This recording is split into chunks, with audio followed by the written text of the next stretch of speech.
Okay, welcome back guys. PC Basic Tips. Mag-a-add ulit tayo ng printer dito guys. Kasi medyo marami na yung nagpapaprint saka nagpapaserox. Medyo nahihirapan na yung isa. Kailangan ko dagdagan. Bali, ito yung dating nakalagay doon, yung Epson L360 na super rare na napakatagal na pero tibay. Hindi nasisira. Pakita ko. Okay guys, ito yung ating Epson L360. Binalik uli natin dito sa pesto niya. Diyan talaga yung nakapesto dati, diba? Yan. Tapos dito natin ilalagay yung Epson L360. Kasi marami talagang tanggap print saka Xerox. Medyo hindi na kaya ng isang printer. Ito. Hindi pa natin na-install to Pero gagawa ko tutorial kung paano mag-install ng Epson L3210 guys. Daling ko muna doon sa shop guys. Okay, dalhin muna natin.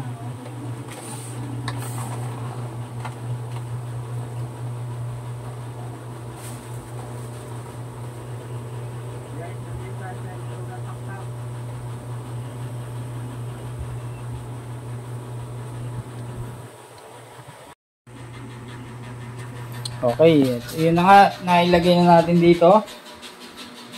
Ito yung ating Epson L3210, install natin sa isang PC. Kasi sa sobrang dami na nagpapaprint, nagpapagawa ng nameplate, ano yan? Name tag, yan. Tapos mga project school, hindi na kaya ng isang PC, kaya dadalawin na natin. Gagawa ko ng panibagong tutorial kung paano mag-install ng Epson L3210. Yan.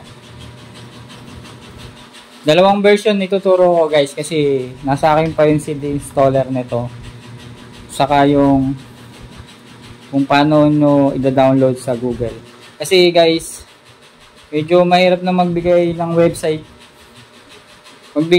website pag naggagawa ng tutorial. Nakaka-copyright ako dahil tinuro ko kung paano i-download yung Windows 10 sa Google. Na-copyright yun, kaya